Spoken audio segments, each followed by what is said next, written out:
Constitution का article number 1 कहता है इंडिया यानी भारत राज्यों का संघ है।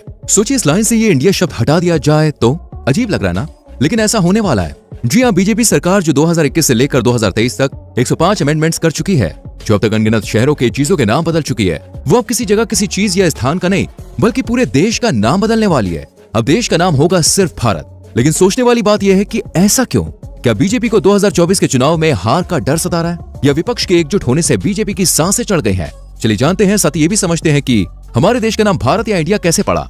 दरअसल G20 समिति से पहले देश में एक बहस चल चुकी है। देश का नाम ऑफिशियली भारत करने की तैयारी की जा रही है। अब तक तो बीजेपी जगहों के नाम बदलती थी, पर अब ये सरकार देश से इंडिया शब्द को ही साफ करने के चक्कर में है। और ये इनके लिए इतना मुश्किल काम भी नहीं है, क्योंकि 2021 से 2023 तक ये सरकार करीब 105 अमेंडमेंट्स कर चुकी है। लेकिन इस बार विपक्ष तीखे बोल रहा है। दरअसल देखा जाए तो कॉन्स्टिट्यूशन से इंडिया शब्द को साफ करने के पीछे विपक्ष का ही हाथ है, या यूं कह लीजिए कि विपक्ष की ही एक हरकत से बीजेपी का दिमाग फिरा और देश के नाम को लेकर ये प्रस्ताव पेश करने का प्लान बनाया। दरअसल हुआ कुछ ऐसा कि बीजेपी को सत्ता से हटाने के लिए विपक्ष एकजुट हुआ बैठा है। लगभग सारी पार्टीज, फिर चाहे वो कांग्रेस हो, आप हो या फिर अन्य पार्टियां हो, इन सब ने एक गठबंधन बनाया है जिसे नाम दिया गया है इंडिया। हालांकि इंडिया डायरेक्ट सा सीधा नहीं बोला गया, इसे I.N.D.I.A कहा जा रहा है, यानी इंडिया को डॉट में रिप्रेजेंट किया गया है, लेकिन है इंडिया ही। और विपक्ष की माने तो मोदी सरकार उनके इसी नाम से बौखला गई है। सरकार के पसीने छूट रहे हैं कि 2024 में सीट फिसल ना जाए। वहीं मोदी सरकार का कहना है कि वो इसकी प्लानिंग बहुत पहले से कर रहे थे। दोनों पार्टीज में क्या घमासान है, कौन किससे क्या कह रहा है, ये जानने के लिए चलिए समझते हैं कि देश को भारत या इंडिया नाम मिला कैसे। 1947 में जब देश आजाद हुआ तो कॉन्स्टिट्यूशन के लिए दोस्तों एक ड्राफ्टिंग कमेटी बनाई गई थी, जिसे प्रारूप समिति भी कहा जाता है। इस कमेटी के अध्यक्ष थे डॉक्टर भीमराव अंबेडकर जी। अब इस कमेटी का काम था कॉन्स्टिट्यूशन को तैयार करना, उसे लिखना और फिर पेश करना। संविधान जब बनकर तैयार हुआ और पार्लियामेंट में पेश किया गया तो यहाँ ड्राफ्टिंग कमेटी के मेंबर्स के बीच एक तीखी बहस छिड़ गई। और बहस इस बात की कि संविधान तो बन गया, लेकिन देश का नाम क्या रखा जाए। अब यहाँ पे हो कुछ यूं रहा था कि कोई भारत के पक्ष में था तो कोई इंडिया के पक्ष में। इसलिए एक मीटिंग प्रोसेस हुआ और वोटिंग में मामला टाई हो गया, यानी जितने लोगों ने इंडिया के लिए वोट किया लगभग उतने ही लोग भारत के पक्ष में थे। इस तरह कॉन्स्टिट्यूशन के पहले आर्टिकल में देश को भारत और इंडिया कहकर रिप्रेजेंट किया गया। लेकिन गौर करने वाली बात तो यह है कि देश का नाम का ये सिलसिला सदियों से चला आ रहा है। तो आइए बात करते हैं इस बारे में कि क्या है भारत का सबसे पुराना नाम। भारत यानी इंडिया के सबसे पहले नाम की बात की जाए तो वो सप्त सिंधु हुआ करता था, यानी सिंधु नदी के आसपास धीरे धीरे आर्याज ने भारत के दूसरे हिस्से में अपने पैर पसारे और नॉर्थ में कश्मीर तक, तो वहीं पश्चिम में अफगानिस्तान तक फैल गए। अब समय बीता और फारसी लोग इंडिया में घुसे। अब जो फारसी लोग हुआ करते थे वो सा को हा पढ़ते थे, यानी सिंधु हो गए हिंदू और सिंधु के आसपास रहने वाले लोग हो गए हिंदूस। इस तरह से भारत को नाम मिला हिंदुस्तान। भारत कैसे पड़ा ये बात करते हैं। इससे जुड़ी दोस्तों कई कहानियां हैं और ये कहानियां ऋग्वेद से चली आ रही हैं। ऋग्वेद में भारत को आर्यव्रत के नाम से जाना जाता था। ऋग्वेद और वैदिक काल को खंगाले तो पता चलता है कि एक ट्राइब जिन्हें भारदास कहा जाता था वो आर्यव्रत में सबसे जरूरी जनजाति थी। बाद में इन्हीं के नाम से देश का नाम भारत पड़ा। वहीं रामचरितमानस को पढ़े तो राजा दशरथ के बेटे के नाम पर देश का नाम मिलता है। दोस्तों राजा दशरथ के पुत्र का नाम भरत था और इन्हीं के नाम पर पूरा देश भारत कहलाया। इसके अलावा महाभारत काल में आए तो यहाँ राजा दुष्यंत और रानी शकुंतला के बेटे का नाम भरत था। कहते हैं कि इनके नाम पर भारत पड़ा और कई इतिहासकार इसे सही भी मानते हैं। जबकि जैन धर्म की बात करें तो इनका मानना है कि ऋषभदेव जी जो जैन धर्म के पहले तीर्थंकर थे, उनके 100 पुत्र थे, जिनमें से एक का नाम था भरत। भरत के नाम पर देश को नाम मिला भारत। इसके अलावा पुराणों से दोस्तों भारत को खोजे तो ये नाम भारतवर्ष से मिला था। वर्ष यानी कि कॉन्टिनेंट, और दोनों को मिलाकर भारतीय लोग का कॉन्टिनेंट। वैसे मैं आपको बता दूं भारत को कई जगह जम्बू द्वीप के नाम से भी पहचाना जाता है। आज भी एशियाटिक कमेटी जिसमें थाईलैंड, मलेशिया, जावा और बाली जैसे देश हैं, ये आज भी भारत को जम्बू द्वीप के नाम से जानते हैं। ऐसा इसलिए क्योंकि भारत के कुछ हिस्सों में जम्बू पेड़ सबसे ज्यादा हैं। अशोक के शिलालेखों पर जम्बू द्वीप का जिक्र मिलता है। चलिए अब जान लेते हैं कि देश का नाम इंडिया कैसे पड़ा। इंडिया का नाम दोस्तों दरअसल सिंधु नदी से निकला है। दरअसल इंडिया में जब ग्रीक्स आए, वेस्टर्न कल्चर आया तो इन्होंने सिंधु नदी को इंडस रिवर नाम दिया था। यूनानी भी सिंधु को इंडस कहते थे।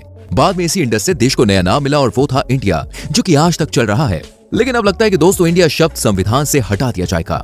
जी हाँ, मोदी सरकार अब किसी जगह की नहीं बल्कि पूरे देश का नाम बदलने वाली है। असल में हम इसे बदला हुआ नाम नहीं कह सकते, क्योंकि हमारे संविधान के आर्टिकल 1 में कहा गया है इंडिया यानी भारत राज्यों का एक संघ होगा।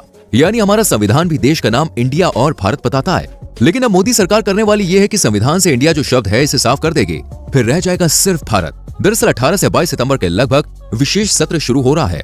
इसी सत्र में मोदी सरकार यानी रूलिंग पार्टी देश के नाम से जुड़ा प्रस्ताव पेश करने वाली है, जिसे पास कराने के लिए सरकार को सभी स्टेट्स की सहमति की जरूरत पड़ेगी, यानी लोकसभा और राज्यसभा में 2/3 मेजोरिटी।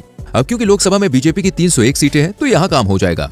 वहीं राज्यसभा में भी ये सरकार किसी न किसी जुगाड़ से प्रस्ताव पास करवा लेगी, यानी नाम तो भारत ही हो जाएगा। लेकिन बॉस इसकी जरूरत क्या आन पड़ी? इस सवाल का जवाब विपक्ष के नजरिए से देखें तो उनके गठबंधन को नाम दिया गया है इंडिया। राहुल गांधी और यहाँ तक कि दिल्ली के सीएम अरविंद केजरीवाल का भी ये कहना है कि सत्ता पक्ष विपक्ष की एकजुटता देखकर घबरा गई है। विपक्ष के गठबंधन का नाम इंडिया देखकर बौखला गई है। हमने गठबंधन का नाम इंडिया रख लिया तो क्या अब आप देश का नाम भी बदलेंगे, ऐसा कहना है विपक्ष का।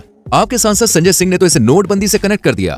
दरअसल उन्होंने सत्ता पक्ष पर तीखा वार करते हुए कहा कि कहां से इंडिया हटाएंगे आप? क्या मोदी जी तीसरी नोटबंदी करना चाहते हैं? क्योंकि देश के नोट पर रिजर्व बैंक ऑफ इंडिया लिखा है। अब देखा जाए तो दोस्त उनका तर्क सही भी है, क्योंकि दोस्तों अगर इंडिया शब्द हटाया गया तो बहुत सारी चीजें बदली जाएंगी।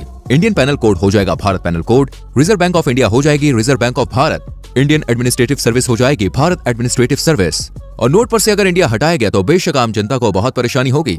लेकिन सवाल ये भी है कि क्या देश का नाम बदलना इतना आसान है? अगर संवैधानिक नजरिए से देखें तो दोनों शब्द दोस्तों एक दूसरे के पर्यायवाची हैं, यानी कि सिनोनिम्स। और संविधान कहता है कि दोनों ही नाम सही हैं। किसी को हटाने की जरूरत असल में है ही नहीं। संविधान में देश को ऑफिशियली क्या बुलाया जाना है, यह बिल्कुल क्लियर लिखा है। हिंदी में देश, भारत गणराज्य और इंग्लिश में रिपब्लिक ऑफ इंडिया, यानी बदलाव की जरूरत नहीं है। वहीं कुछ एक्सपर्ट्स और एडवोकेट्स ये मानते हैं कि एक साधारण सा नोटिफिकेशन भारत को सिर्फ भारत बना सकता है। इनमें सुप्रीम कोर्ट के सीनियर एडवोकेट विकास सिंह भी शामिल हैं। जबकि इनकी बात को काटते हुए दूसरे एक्सपर्ट्स और एडवोकेट का कहना है कि अगर नाम ही बदलना है, यही पॉलिसी चलानी है, तो आप प्राइम मिनिस्टर ऑफ इंडिया को एम्परर ऑफ इंडिया कर दीजिए। देखा जाए तो सही भी है। नाम बदलने से आज तक वैसे ही भाई क्या हुआ है? देश का नाम अगर बदल भी जाता है या इंडिया हट भी जाता है तो भी क्या होना है? बेरोजगारी कम होगी नहीं, महंगाई जो आसमान पर चढ़ रही है वो घटेगी नहीं, नौकरी के लिए जो भटक रहे हैं वो भटकेंगे ही, पिछड़ी हुई जिंदगी जो आज भी कई गांव जी रहे हैं वो सब सेम ही रहने वाला है। इसलिए नाम बदलना है तो फिर प्राइम मिनिस्टर के पद का नाम भी बदला जा सकता है। कुछ ऐसे ही तर्क विपक्षी दल भी दे रहा है। विपक्षी पार्टीज का कहना है कि सत्ता पक्ष को 2024 में होने वाले इलेक्शंस के हार का डर सता रहा है, इसलिए वो अब एक नया हथकंडा लेकर आई है इस देश का नाम बदलने का। जबकि कुछ नामी ग्रामी लोग और सत्ता पक्ष के लोग इस पर समर्थन भी दे रहे हैं। कॉन्स्टिट्यूशन से इंडिया शब्द को हटा देना सही है? इससे होगा क्या? बेरोजगार को नौकरी मिल जाएगी, या झोपड़ी में रहने वाले लोगों को घर, या भूखे सोने वाले लोगों को खाना, या क्राइम्स पर कमी आ जाएगी, या लड़कियों पर हो रहे अत्याचार थम जाएंगे? क्या होगा? कमेंट सेक्शन में जरूर लिखना, वीडियो को लाइक और शेयर करना, और आने वाली वीडियोस को देखने के लिए चैनल को सब्सक्राइब करके बेल आइकन प्रेस करें, जिससे आने वाली वीडियोस आपसे मिस ना हो। मिलते हैं अगली वीडियो में। Till then bye bye, take care.